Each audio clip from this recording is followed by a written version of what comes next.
And I get a phone call from Miriam Ben Shalom. And she said, Don, can you come to Washington and get arrested at the White House? I said, what for? She said, well, the don't ask, don't tell thing. Because now it was being proposed. Now it was going into legislation. Okay. It was still bomb the ban, but they were coming up with this phraseology of don't ask, don't tell. So I said, well, Miriam, I said, don't you have people in the Washington, D.C. area who can go over to the White House and get arrested? And she said, but Don, you look so good in uniform.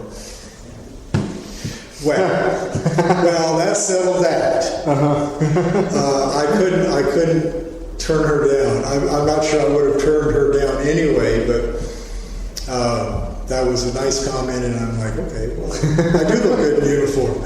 We all look good in uniform. Everyone looks good in uniform. So, having just spent money on going to Washington in April, I was really not able to pay for the trip. So I went to all those people from the gay veterans and the two men that I, with their two sons who I met from Santa Monica. And everyone contributed money for my trip. So you could go get arrested. So I could go get arrested. So I flew to Washington.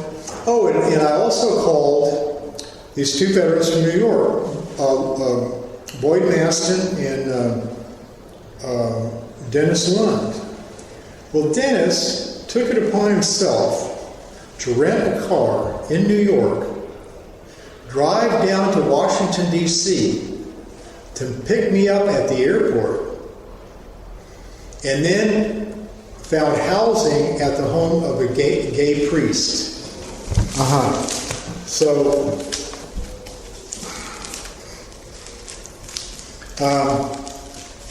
So we're all set. So we went over to the.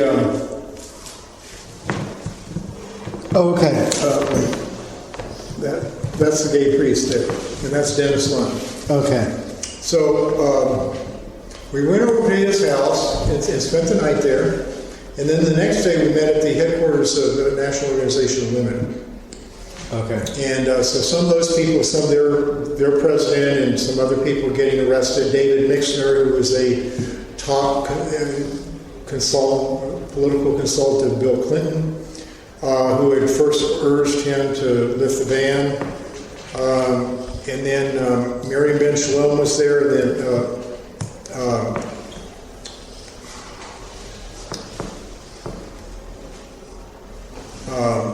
Darby from Chicago and his lover, Mr. Bova. I'm trying to remember first names now. But anyway, we all went over there. There were either 24 or 28 of us. And what they did at Now was they trained us in nonviolent, what do they call it? Nonviolent protest. But were you not actually... Right. Everything was choreographed with the White House. They knew we were coming. Mm-hmm. The park police who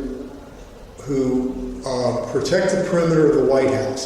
That's also changed since 9/11. Right. Now they have not only the park police more highly trained, but they also have Secret Service out there. Oh, okay. And they've also blocked off that area of the Pennsylvania Avenue between the White House and Lafayette Park. Okay. So we trained on resisting, but without any violence, anything like that. And so we marched through Lafayette Park, walked from their headquarters through Lafayette Park, and then walked across Pennsylvania Avenue and stood in 2 or 3 columns in front of the White House, and we're waiting to be arrested. So. And what were you arrested? What was the charge against you? What was it? What was it about what you were doing that made it an arrestable offense? We were blocking the sidewalk in front of the White House. Okay. It was that simple. So I stood there, and in the press, they had it roped off. Our supporters were all standing across the street in Lafayette Park.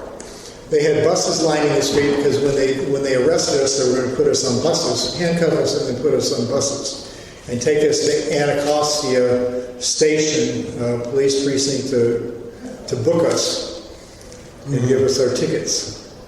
So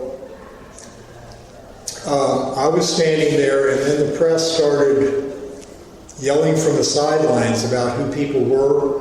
Someone with a microphone was asking who everyone was and why they were there, and I told them that I was there supporting gay veterans who couldn't be there, because they were in the service and all of that.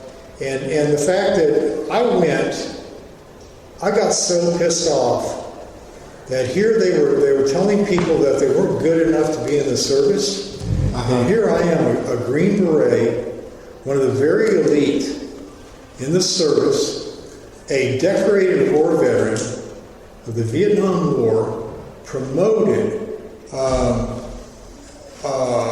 Every sergeant and officer just thought I was the best guy they'd ever had in the military. I mean, I was really, really committed to everything I did.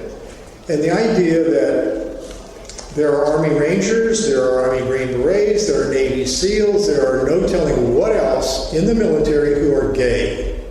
And they have to hide it. Now, one thing is like in Special Forces, you have a 12-man team. You have 2 officers and you have 10 enlisted men. And you rely on each other. You have to cover each other's back. You have to be absolutely truthful to these people. And what is the first thing they tell you to do? Is lie. Right. Don't tell people about your sexuality.